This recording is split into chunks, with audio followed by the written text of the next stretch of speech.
back to my channel. So ngayon, ipapakita ko lang sa inyo kung paano ako mag-impake. Kasi pag nag-i-impake ko is para sa tatlong tao. Gamit ko, gamit ni Pablo, tsaka gamit ni Kenneth. So na-inspire ako dun sa video ni Kris Aquino ng yung kung paano siya mag-pack. Ipapakita ko sa inyo ngayon kung paano ako mag-pack. Ito yung unang bag. Ito yung hand carry namin. Bali, ang laman nito is yung mga pamalit lang namin. So ito yung laman niya. So syempre, towel ni Pablo na maliit. Tapos dalawang lampin. Tsaka dalawang underwear niya na extra. Tissue and wipes. Tapos hindi na siya nagda-diaper talaga. As in, ayaw na niyang mag-diaper. Pero nagdadala pa kami ng diaper kasi if in case nasa alanganing lugar kami na kailangan niya mag-poop or mag-wee-wee, ginaganon lang namin. Pang-salo lang siya. Kasi ayaw na talaga niya nakasuot. Pero pang-emergency lang siya pag walang CR, makeup kit ko. So, ang dinadala ko lang usually sa plain, wala nang foundation. Yung mga BB cream, pang-kilay, lip tint, mascara. Yung mga basic lang na pang mabilisang makeup. Yan lang siya. Shades. Ito yung mga pang-emergency kasi may sugat ako sa paa. So, Band-Aid.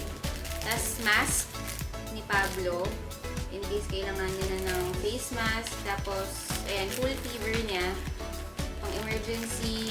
Tapos, ito yung disposable underwear ko na nabili ko sa Miniso. Yan, mga pang emergency. Tapos, Lysol na to go. Disinfectant spray. Yan, parati ako may dali nito pag nag-travel. At itong Stink Ninja. Yung pag nag-poop sa van, yung walang naiiwang bakas ng amoy. Yan, ito yung isi-spray. Yan, tapos itong mga lalagyan sa Miniso. Ito yung kasama dun sa malaking envelope type din na ganito. Ayan. So, ito yung mga pang-emergency namin. Yung mga bonnet namin nila Kenneth. Ito na. Tsaka ni Pablo. Tapos, gloves. Ayan. Kasi pagdating dun for sure malamig. Tapos, yung mga thermal, mga warmer. Ito yung sa Marks & Spencer's ko na warmer. Tapos, leggings na heat tech from Uniqlo. Tapos, kay Kenneth din yung mga heat tech niya na warmer from Uniqlo. Tsaka kay Pablo. Yan, meron din siya dito. Ayan, yung mga bubble jacket namin, yung down jacket namin ni Pablo na nandito. So, manipis siya kasi naka-vacuum seal siya na plastic. Yung nabili namin sa Daiso. Kaya nakapayat na payat siya kasi naka-vacuum seal siya na plastic. So, ayan ang aming hand. Ito, yung luggage na laman is kay Pablo. So, nilagyan na namin ng pangalan over there. Yan. May nilagyan na ng pangalan para sure kasi baka may kapareho kasi plain lang siya. So, ito yung laman niya. So, ito yung extra bag ko. Yung backpack ko na MCM na usual ginagamit ko pag nagta-travel. Yan, binaon ko na siya. And extra ang tatlong diaper na pang-emergency lang ni Pablo.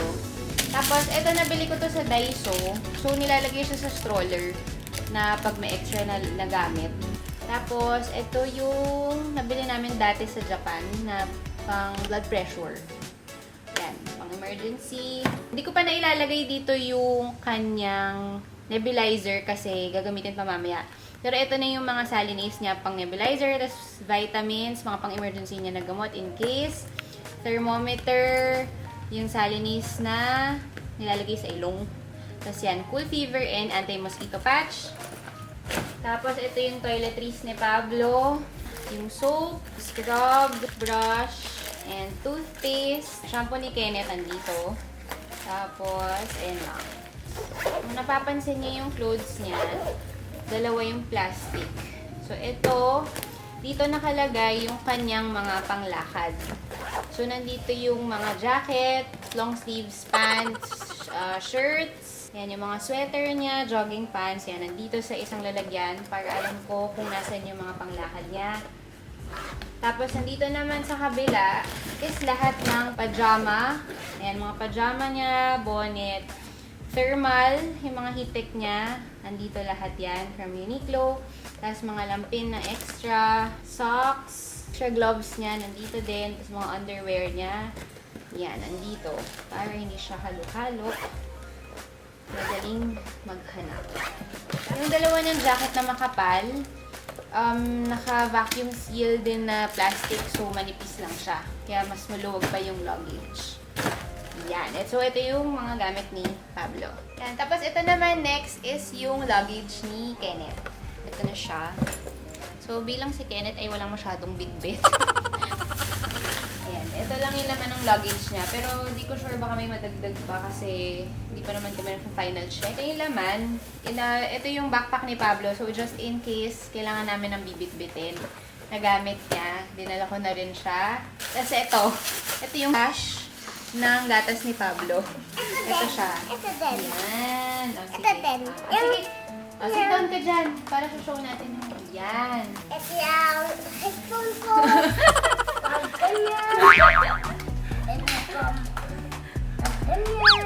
Okay. O, sige, wait lang. O, show muna natin yung laman ng ano ni Papa. Ayan, ito yung milk niya. So, nakaano na siya eh. Ito yung nabibili. Ilalagay ko yung link sa description box below. So, ito yung powder milk antibacterial pack. So, individually pack na siya. Disposable siya. So, at least kasi hindi na kami nagdadala ng lalagyan. Tapon na lang ng tapon. Bawat gamit. Eh, bilang nagkulang, gumamit kami ng breast milk bag. So, yun yung iba. Tapos, ito yung boots ko. Dito ko na nilagay kasi hindi na kasi sa luggage ko. Tapos, ito yung boots ni Pablo. Yan. Balon ni yung pabango ni Kenneth and deodorant andito. Tapos ito lang, ganyan lang siya kasimple. Ito na yung damit niya. Ito yung, ganito lang, isang lalagyan lang. Ito na yung gamit ni Kenneth. Ganito lang siya kaonte. Nandito na yung mga t-shirt niya. Thermal, medyas, underwear, pantulog. Kasya na siya sa isang lalagyan. Pants niya, nandito na rin. Tapos ito na yung mga extra namin na lalagyan.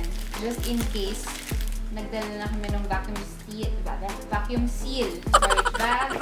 Tapos yung jacket niya kasi, numipis na rin kasi naka-vacuum seal. So hopefully makahirap kami ng vacuum sa hotel.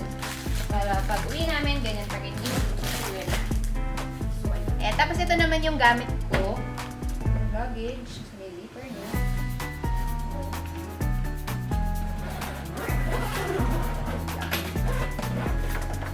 So pag open, makikita is yung makeup bag ko. Yan, hindi ko muna siya bubuksan. Isasama ko na lang sa vlog yung laman ng makeup kit ko. So, ito yung makeup kit ko. May nagpadala sa akin ito, cosmetic bags. Ilalagay ko rin yung link niya sa description box below. Yan, siya yung gumagawa nito. Ayan siya. Ito yung tatak niya. So, locally made siya. Tapos yan, may period ako. So, mga baon kong stash. Yung napkin nandito. Tsaka wipes namin ni Pablo nandito din. Tapos, hindi ko pwedeng hindi ito dalhin kasi ito lang talaga yung kasundo ng balat ko ngayon. So, yung Cetaphil ko na body wash, tsaka yung lotion ko from Healthy Options. So, ito is, pwede rin kasi kay Pablo. So, hindi na ako nagbaon ng lotion niya. Ito na rin yung gagamitin ko sa kanya kasi for sure magdadry yung skin namin doon kasi malamig. Mga extra kong gamot, mga pang-emergency ko na gamot, andito. Yan, yung mga makeup remover. Yan, pakita ko na rin. So, ito yung ginagamit ko ngayon na lip scrub from Skin Potions. Ito yung nakuha ko from their event, yung Honey Glaze. Gamit ko talaga is from Bello. Ever since ito na talaga yung gamit ko. Tapos ito yung from L'Oreal na serum. Para hindi mag-dry yung face ko. And ito yung ginagamit kong eye cream from Estee Lauder. Dinala ko na rin. Ito yung lash serum na nabili ko from Osaka. Yung from DHC. Tapos ito yung Suklay Tangle Teaser na nabili ko sa Osaka. Yan yung Hello Kitty. Tapos, yung makeup remover ng Biore. Dinala ko na. Hindi ko na din nilalagyan kasi bulky. Tapos, yung cologne perfume from Zara. Yan, pinlastic ko kasi in case mabasag. Hindi pa rin siya matatapon. So, dinala ko na yung buo kasi meron akong roller na ganito sa bag ko na maliit. Siya. Hair iron. Nagbaon ako. For sure, may blower naman na dun sa hotel room. So, ito yung nabili ko nun sa Osaka. Panasonic siya. Wala pa siyang 1,000 pesos. So, pang travel talaga siya. Maliit lang siya. Tapos, curler. Yung Conair ko na curler. Tapos, ito yung toiletries ko. Ito yung from Miniso. Wash namin ni Kenneth. Betadine na feminine wash. Tapos yung Simply G na shampoo with argan oil saka conditioner. Derma soap ko. Nandyan. So, ayan siya. Dito yung mga underwear ko. Nagbaon na rin ako disposable. Yung mga underwear. Lahat ng thermal ko nandito. Yan. So, halo-halo yung thermal ko. Meron from Marks and Spencer saka Uniqlo. So, mas makapal kasi yung iba. Tapos, mga pantulog ko nandito. Bonnet, socks. Yan. Nandito siya lahat. Tapos, lahat ng long sleeve, sweater, pants, scarf, whatever nandyan. Nandito, gloves, nandito rin yung iba. Tapos, ayan, yung dalawa kong jacket na magkakulay pala sila. Yan, naka-vacuum seal. So, mas manipis siya ngayon. Yan siya. Okay. Yan. Tapos, lastly, ito yung insulated bag na nabili ni Kenneth sa Coleman. Kasi, nung nasa Japan kami, ang pinaka-struggle namin is yung tubig na iniinom namin. Kasi sobrang lamig ng weather. Pati yung nilalagay sa milk ni Pablo, ayaw niya inumin pag malamig. Tsaka sasala lang muna talaga pag malamig. So, ayan. Finally, nakahanap kami ng ganito. So, ang laman nito, in fairness, ang ganda niya. Ito na yung milk stash niya. Meron siyang pocket dito. Tapos ito na yung mga bottles niya. So, since bawal ang pasok ng water, empty namin dinadala. Tapos doon na kami bumibili ng water sa airport. So, ayan siya. Parang siyang lunchbox. Yan. So, ayan. Ganyan kami mag-impake. Inspired by Kris Aquino. So, thanks so much for watching. Sana nagustuhan nyo tong video na to. Kahit super wala akong ayos yan. Thank you so much for watching. Please don't forget to like, comment, and subscribe to my channel. And kung nakasubscribe na kayo, please don't forget to click the notification bell down below. Thank you so much for watching. Good night. Bye! I know it's alright, we're one of a kind.